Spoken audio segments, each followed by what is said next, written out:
Hello बच्चों, कैसे हो आप सब। मेरा नाम विकास है। आज हम पढ़ेंगे क्लास 10th फिजिक्स का first chapter, light, reflection and refraction. अच्छा, एक बात बताओ, मैं ये मार्कर कैसे देख पा रहा हूँ? आंखों की वजह से। बट क्या मैं इस मार्कर को देख पाता अगर लाइट इस मार्कर से रिफ्लेक्ट होकर मेरी आंखों तक नहीं आती? आंसर है नहीं देख पाता। तो चलो स्टार्ट करते हैं। लाइट होता क्या है? देखो, लाइट एक एनर्जी का फॉर्म है जिसकी वजह से हम अपने आसपास के सारे ऑब्जेक्ट को देख पाते हैं। ठीक है। लाइट की स्पीड क्या है? लाइट की स्पीड है 3 × 10⁸ मीटर पर सेकेंड, या आप ऐसे कह सकते हो कि लाइट एक सेकेंड में 3 लाख किलोमीटर डिस्टेंस ट्रेवल कर लेती है। रेक्टिलिनियर प्रोपगेशन ऑफ लाइट क्या होता है? बहुत सिंपल सा इसका मतलब है कि लाइट हमेशा सीधी रेखा में चलेगी। जैसे आपको इस फिगर में दिख रहा है, लाइट हमेशा ऐसे सीधी रेखा में चलती है। लाइट जहां भी ट्रेवल करेगी सीधी रेखा में ट्रेवल करेगी। चाहे आपके एलईडी बल्ब से जो लाइट आ रही है वो भी आप तक जो पहुंच रहा है, आपके आइस तक वो स्ट्रेट आ रहा है, या जो सन से लाइट आता है अर्थ पे वो भी ऐसे ही आता है। ठीक है। अब स्टार्ट करते हैं। ये तो बहुत छोटा सा एक डिफिनीशन था, ये आप लोग भी क्लास 8th में 9th में इसको पढ़ के आए हो। ये बहुत इंपॉर्टेंट चीज है। रिफ्लेक्शन क्या होता है? तो रिफ्लेक्शन को बहुत अच्छे से समझना। ये आप समझ जाओगे तो फिर आपका आगे का चैप्टर आपके लिए बहुत ईजी रहेगा। मान लो मेरा एक मिरर है, ठीक है, एक स्मूथ सरफेस का मिरर है। अच्छा, कोई भी स्मूथ सरफेस हो सकता है, कोई जरूरी नहीं है कि मिरर ही हो। ठीक है। उस पर मेरी एक लाइट आई, एक मेरी लाइट इनकमिंग लाइट आके इस पे इंसिडेंट हुई और मिरर से टकरा के फिर वापस इसी मीडियम में रिफ्लेक्ट हो गई। यही है रिफ्लेक्शन, और कोई बहुत बड़ा इसमें कॉन्सेप्ट नहीं है। ठीक है। रिफ्लेक्शन का टाइप क्या होता है? दो तरीके के रिफ्लेक्शन होते हैं। देखो, पहला होता है रेगुलर रिफ्लेक्शन। ठीक है। ये हमेशा स्मूथ सरफेस पे होता है, जैसे मिरर हो गया। ठीक है। या शांत पानी है, उस पर भी जो रिफ्लेक्शन होता है वो रेगुलर रिफ्लेक्शन होता है। अच्छा, रेगुलर रिफ्लेक्शन से जो इमेज बनेगी, ठीक है, इमेज बनेगी वो हमेशा क्लियर रहेगी। ठीक है। आप उसमें इमेज देख पाओगे। जैसे आपके घर का जो मिरर है, ठीक है, उस पे जो रिफ्लेक्शन होता है वो रेगुलर होता है, इसकी वजह से आप मिरर में अपना फेस देख पाते हो। अच्छा, ये इमेज फॉर्मेशन होता कैसे है ये आप लोग बिल्कुल मत घबराना। जैसे जैसे इस चैप्टर में हम लोग आगे बढ़ेंगे, आप लोगों को बहुत ही आसान भाषा में मैं इमेज फॉर्मेशन समझाऊंगा कि आप लोग कभी नहीं भूलोगे। ठीक है। देखो, यहाँ पे रेगुलर रिफ्लेक्शन कैसे हो रहा है। मेरा एक स्मूथ मिरर है, लाइट इंसिडेंट हो रही है, रिफ्लेक्ट हो जा रही है, लाइट इंसिडेंट हो रही है, रिफ्लेक्ट हो जा रही है। अच्छा, ये मेरे जितने भी लाइट ऑफ रेज हैं एक दूसरे के पैरेलल है। ठीक है। अब समझो डिफ्यूज रिफ्लेक्शन क्या होता है। डिफ्यूज रिफ्लेक्शन हमेशा उन सरफेसेस पे होता है जो स्मूथ नहीं होती हैं। जैसे आपका घर का जो वॉल है, दीवार है। अब आप कहोगे दीवार तो स्मूथ होता है। नहीं होता है भाई, उसमें बहुत सारे माइक्रो लेवल पे बहुत वो खुरदरा होता है, इसलिए उस पर जो लाइट स्ट्राइक करती है वो इधर उधर रिफ्लेक्ट करती है, बहुत अनइवन तरीके से रिफ्लेक्ट होती है। बट जो ग्लास होता है वो बहुत स्मूथ होता है माइक्रो लेवल पे भी, इसलिए उसमें जो लाइट रिफ्लेक्ट होती है वो पैरेलली और एक रेगुलर रिफ्लेक्शन होता है। ठीक है। तो आप ऐसे समझ लो कि ये रफ सरफेस पे होता है, जैसे कि आपका वॉल हो गया, पेपर हो गया। ठीक है। इसमें जो लाइट रिफ्लेक्ट होती है वो डिफरेंट डायरेक्शन में जाती है। जैसे आप देखो, मेरा एक रफ सरफेस है, लाइट अलग अलग डायरेक्शंस में लाइट आ रही है और अलग अलग डायरेक्शंस में जा रही है। ठीक है। बट इसमें आप देखोगे तो ये पूरा पैरेलल हो रहा है। ठीक है। इसमें जो इमेज फॉर्मेशन होता है वो क्लियर नहीं होता है। ठीक है। आप लोग एक बार देख लो, कोई अगर डाउट हो तो आप लोग कमेंट बॉक्स में लिखो, एक बार आप लोग इसको देख लो। ओके स्टूडेंट्स, सो अब हम समझेंगे लॉ ऑफ रिफ्लेक्शन क्या होता है। रिफ्लेक्शन कहीं भी हो, इन्हीं दो लॉ पे हमेशा ऑपरेट करेगा। ठीक है। तो पहला मेरा जो लॉ है वही कहता है कि मेरा जो एंगल ऑफ इंसिडेंस होगा वो बराबर होगा एंगल ऑफ रिफ्लेक्शन के। ठीक है। दूसरा क्या कहता है कि जो मेरा इंसिडेंट रे है, रिफ्लेक्टेड रे है और मेरा जो नॉर्मल है वो एक ही प्लेन में लाई करेंगे। चलिए इसको मैं आपको एक बहुत ही इजी वे में समझाता हूं। देखो, ये मेरा एक मिरर है, ठीक है।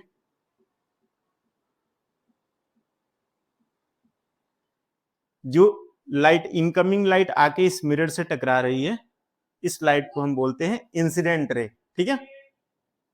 और इस मिरर के सरफेस से टकरा के जो लाइट रिफ्लेक्ट हो जा रही है सेम मीडियम में, इसको हम बोलते हैं रिफ्लेक्टेड रे, ठीक है।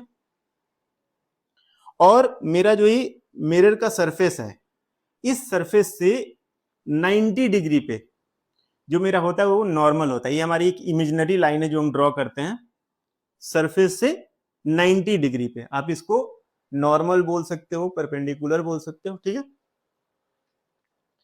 तो पहला लॉ क्या कह रहा है कि angle of incidence is equal to angle of reflection, यानी जो एंगल ऑफ इंसिडेंस है वो बराबर होगा एंगल ऑफ रिफ्लेक्शन के। अब समझो, मान लो कि मेरा एक लाइट आके रिफ्लेक्ट हो रहा है, नॉर्मल और इंसिडेंट रे इसके बीच का जो एंगल है और रिफ्लेक्टेड रे और नॉर्मल के जो बीच का एंगल है वो हमेशा बराबर होगा।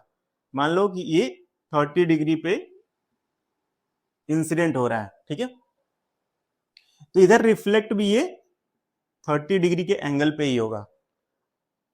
जैसे ये यहाँ पे 40 डिग्री पे मान लो अगर रिफ्लेक्ट हो रहा है, यहाँ पे आके 40 डिग्री पे इंसिडेंट हो रहा है, तो ये 40 डिग्री पे ही रिफ्लेक्ट भी होगा। ये हमेशा आइडेंटिकल रहेगा, ऐसा नहीं हो सकता कि ये 40 डिग्री का एंगल बनाए इंसिडेंट पे नॉर्मल से, बट यहाँ पे 50 डिग्री से रिफ्लेक्ट कर जाए, ये हमेशा बराबर होगा।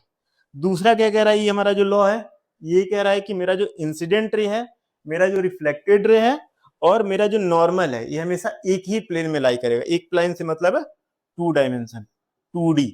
जैसे मेरा एक ही बोर्ड है, ठीक है, इसमें हमारा ये एक्स और वाई यही 2 प्लेन है, ठीक है। तो मेरा जो भी है इंसिडेंट रे है, जो नॉर्मल है और रिफ्लेक्टेड रे है, एक ही प्लेन में नॉर्मल कर रहा है, इसमें कोई भी दूसरा डायमेंशन नहीं, जैसे 3D या 4D। ऐसा नहीं कि ऐसे आ रहा है या फिर इसके पीछे जा रहा है, ये बस इसी प्लेन में लाई कर रहा है। स्टूडेंट, अब हम समझेंगे मिरर क्या होता है, ठीक है। चलो, मिरर एक स्मूथ पॉलिश सरफेस होता है जिसके ऊपर कोई भी लाइट आके स्ट्राइक करती है और रिफ्लेक्ट कर जाती है, ठीक है, और उससे जो इमेज बनता है वो क्लियर बनता है। इमेज फॉर्मेशन में आपको आगे इस लेक्चर में समझाऊंगा, आप इस चीज से ज्यादा घबराना मत, आप बस अभी इतना जानो कि जो इमेज बनता है वो क्लियर इमेज बनता है। मिरर 2 तरीके के होते हैं, प्लेन मिरर और स्फेरिकल मिरर। प्लेन मिरर का जो सरफेस होता है वो फ्लैट होता है, स्फेरिकल मिरर का जो आपका जो सरफेस होता है वो कर्व्ड होता है। अब चलो शुरू करते हैं प्लेन मिरर से। आप कभी भी मिरर के सामने खड़े होते हो तो बेसिकली होता क्या है, मान लो आप हो ये, ठीक है, यहाँ पे आप खड़े हो गए मिरर के सामने, क्या होता है कि दूर से लाइट आ रही है आपके चेहरे पे और वहां से रिफ्लेक्ट होके वो जा रही है मिरर पे, ठीक। मिरर क्या कर रहा है, फिर उस लाइट को रिफ्लेक्ट करके वापस आपके आंखों तक वो रोशनी आ रही है आपकी आंखों तक, और आपका ब्रेन क्या कह रहा है कि उस लाइट को प्रोसेस करके एक इमेज बना दे रहा है, ठीक है। अच्छा, इमेज इसमें नहीं बनती है, इमेज बस यहाँ लाइट तो यहां से आके स्ट्राइक कर रही है और स्ट्राइक करके वापस आपकी आईज में चली जा रही है, लेकिन आपका ब्रेन एक इल्यूजन बना लेता है कि इमेज यहां आ रही है, इस वजह से आपको यहाँ पे अपना इमेज दिखने लगता है, ठीक है। अच्छा, अब चलो 1 बाय 1 समझते हैं। प्लेन मिरर में फ्लैट सरफेस होता है, ठीक है। वर्चुअल इमेज बनती है, यानी यहाँ पे जो इमेज एग्जिस्ट कर रही है वो वाकई में यहाँ पे एग्जिस्ट नहीं कर रही है। ये लाइट आ रहा है आपके फेस से टकरा के शीशे पे जा रहा है और शीशे से टकरा के वापस आपके आइस पे आ रहा है रिफ्लेक्ट होके। तो आपका जो ब्रेन है उस लाइट को प्रोसेस करके एक इमेज बना दे रहा है, बैक ट्रेसिंग करके यहाँ पे, कि यहाँ पे आपको अपना इमेज दिखता है। वो एक ब्रेन का बनाया हुआ इल्यूजन है, बाकी आप देख तो इस जो रिफ्लेक्शन ऑफ लाइट है इसके वजह से रहे हो, ठीक है। तो जो इमेज बनती है वो वर्चुअल होती है। अच्छा, इरेक्ट होती है। आप कभी भी मिरर के सामने, प्लेन मिरर के सामने खड़े हो जाओ तो ऐसा नहीं होगा कि आप खड़े हो और वहां पे आपको ऐसे पलट के उल्टा कर दे रहा है।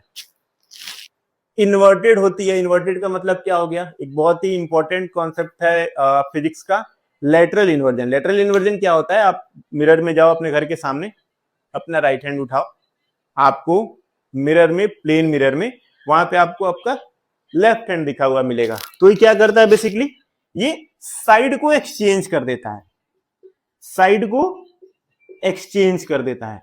वहां पे लेफ्ट आपका राइट हो जाता है और राइट आपका लेफ्ट हो जाता है। उसके बाद समझो सेम साइज, आप प्लेन मिरर में आपका जितना भी साइज, अगर आप फेस देखोगे आपका फेस जितना बड़ा है उतना बड़ा ही वो प्लेन मिरर आपका फेस दिखाएगा। आप मिरर से जितनी दूर हो मिरर के अंदर आपकी इमेज भी उतनी दूर बनेगी, आप जितने पास जाओगे इमेज भी उतनी पास बनेगी। आई होप आप ये बात समझ गए होगे, ठीक है। चलो अब समझते हैं स्फेरिकल मिरर क्या होता है। अच्छा, प्लेन मिरर में एक चीज और समझ लो कि प्लेन मिरर में जो रिफ्लेक्शन होता है वो रेगुलर होता है। ये मेरा फ्लैट सरफेस है, एक रे आएगी वो सेम एंगल से रिफ्लेक्ट हो जाएगी, दूसरी रे आएगी सेम एंगल से रिफ्लेक्ट हो जाएगी, एक दूसरे से पैरेलल होते हैं ये, ठीक है। अब एक बात बताओ कि आप मिरर में अपने आप को देखते हो, आपको अपना फेस दिख जाता है, दीवार में क्यों नहीं दिख जाता? इस व्हाइट बोर्ड में मेरा फेस क्यों नहीं दिख रहा है? क्योंकि यहाँ पे जो रिफ्लेक्शन हो रहा है वो रेगुलर रिफ्लेक्शन नहीं हो रहा है, वो डिफ्यूज रिफ्लेक्शन हो रहा है। मतलब वहां पे ऐसे रेज आके पैरेलली नहीं चल रही है, इधर उधर वो अनइवन तरीके से डिस्ट्रीब्यूट हो जा रही है। जहां भी रेगुलर रिफ्लेक्शन होगा, आपके चेहरा इतना चमक जाए कि इस पे भी अगर रेगुलर रिफ्लेक्शन होने लगे तो सामने वाला आपकी जो व्यक्ति है वो खड़ा होगा तो उसको आपका फेस नहीं दिखेगा, उसको आपके फेस में अपना फेस दिखेगा, ठीक है। अब समझो स्फेरिकल मिरर क्या होता है। स्फेरिकल एक समझ लो एक गोला है, ठीक है, उसके बीच से हम थोड़ा सा हिस्सा काट के निकालते हैं कर्व्ड सरफेस। उसका जो सरफेस होता है वो कर्व्ड होता है। स्फेरिकल मिरर दो तरीके के होते हैं, पहला होता है कॉनकेव, दूसरा होता है कॉन्वेक्स। चलो दोनों को बहुत आसानी से समझाता हूं। केव, देखो पहला मिरर है कॉनकेव। केव मतलब होता है गुफा, ठीक है। गुफा कैसा होता है? गुफा ऐसे अंदर की तरफ होता है जिसमें आप जाते हो, ठीक है। तो या आप स्पून ले लो, आप चम्मच ले लो, चम्मच को ऐसे करके देखो, जो उसका ऐसा सरफेस होता है उसको हम बोलेंगे कॉनकेव। मतलब जिसमें जो मेरा रिफ्लेक्टिंग सरफेस है, मतलब मेरा जो लाइट जाके यहाँ पर रिफ्लेक्ट हो रहा है वो लाइट केव के अंदर रिफ्लेक्ट हो रहा है, ये मेरा कॉनकेव मिरर है। मेरी जो लाइट जा रही है वो ऐसे, इसका जो रिफ्लेक्टिंग सरफेस है वो अंदर की तरफ है और फिर यहां से रिफ्लेक्ट होके बाहर निकल जा रही है। कॉन्वेक्स मिरर क्या होता है? कॉन्वेक्स मिरर में जो मेरा रिफ्लेक्टिंग सरफेस होता है वो बाहर की तरफ होता है, ठीक है। कॉनकेव में, गुफा में ऐसे अंदर की तरफ, और कॉन्वेक्स में उसको जस्ट उल्टा कर दो तो बाहर की तरफ उसका जो रिफ्लेक्टिंग सरफेस है वो होता है, ठीक है। स्पून को अब जस्ट पलट दो तो उसका जो बाहरी हिस्सा है मेरी लाइट उस पर पड़ के रिफ्लेक्ट हो रही है। मेरी लाइट ऐसे आ रही है, इस पे स्ट्राइक कर रही है और यहां से स्ट्राइक करके ऐसे निकल जा रही है। इमेज फॉर्मेशन के लिए आपको 4-5 चीजों को समझना बहुत जरूरी है। देखो मेरा जो ये मिरर है, ठीक है, ये जो मेरा कॉनकेव मिरर है या मेरा जो ये कॉन्वेक्स मिरर है, ठीक है, ये एक पार्ट ऑफ स्फीयर है, ठीक है, ये मेरा एक पार्ट ऑफ स्फीयर है। अब क्या है कि जो ये मेरा मिरर है इसके बीच का जो सेंटर होता है, ठीक है, उसको हम बोलते हैं पोल। इसको हम पी से डिनोट करते हैं, ठीक है। ये मेरा एक स्फीयर है, स्फीयर का जो सेंटर होगा, ठीक है, इसको हम बोलते हैं सेंटर ऑफ कर्वेचर। इसको हम कैपिटल सी से डोनेट करते हैं। अब इस पोल और सेंटर ऑफ कर्वेचर के बीच की जो ये डिस्टेंस है, ठीक है, ये जो लाइन है, डिस्टेंस नहीं कहेंगे, लाइन कह लो, इसके बीच की जो लाइन है इसको हम बोलते हैं प्रिंसिपल एक्सिस। ध्यान से समझना इसको, आप लोग वीडियो को बार बार रिवाइंड करके देख लेना, लेकिन ये सारी चीजें आपको समझना है। जो मेरा मिरर का सेंटर है उसको पोल बोलते हैं, स्फीयर का जो सेंटर है उसको सेंटर ऑफ कर्वेचर बोलते हैं, और इस सेंटर ऑफ कर्वेचर और पोल के बीच का जो ये एक्सिस होता है इसको प्रिंसिपल एक्सिस बोलते हैं। अच्छा, ये जो मेरा स्फीयर है इसका रेडियस क्या होगा? रेडियस सेंटर से लेके और पोल के बीच का जो होगा इसको हम क्या बोलेंगे? रेडियस बोलेंगे। रेडियस ऑफ कर्वेचर, ठीक है, समझ गए आप लोग। अब एक बहुत ही इंपॉर्टेंट कॉन्सेप्ट है फोकल और फोकल लेंथ क्या होता है, मैं आपको समझाता हूं।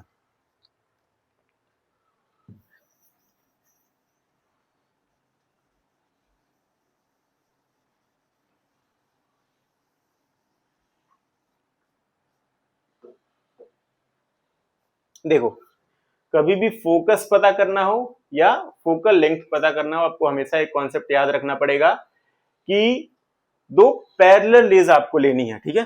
अब ऐसे समझो कि ये दो पैरेलल रेज आ रही हैं, ठीक, ये मेरा पोल हो गया, ये मेरा सेंटर ऑफ कर्वेचर हो गया, इसके बीच का प्रिंसिपल एक्सिस है और यहां से यहां तक ये रेडियस है। अब कॉनकेव मिरर क्या करता है, लाइट को कन्वर्ज कर देता है, ठीक है। तो ये क्या करेगा यहाँ पे, एक मिनट, ये क्या करेगा यहाँ पे आके इसको ऐसे मर्ज कर देगा। जहां पे मर्ज हो रहा है इसको हम बोलेंगे फोकस, ठीक है। और इस फोकस से पोल के बीच का जो लेंथ है इसको हम बोलेंगे फोकल लेंथ, ठीक है। सिमिलरली कॉन्वेक्स मिरर में क्या होगा, मेरी जो इनकमिंग लाइट है उसको ये डाइवर्ज कर दे रहा है, ये तो कभी मिलेंगी नहीं। कॉनकेव में तो मिल जाती हैं, मर्ज हो जाती हैं, लेकिन कॉन्वेक्स में तो उसको क्या कर रहा है कि डाइवर्ज कर दे रहा है, कभी एक दूसरे को नहीं मिलेंगी।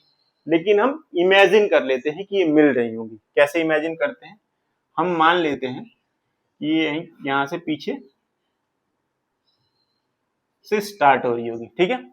अभी जहां पे जाके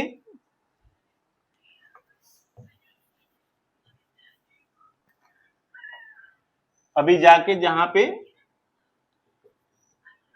मिलेगी उसको फोकस बोलेंगे, और पोल और इस फोकस के बीच के डिस्टेंस को फोकल लेंथ बोलेंगे, ठीक है। नेक्स्ट लेक्चर में हम इमेज फॉर्मेशन समझेंगे।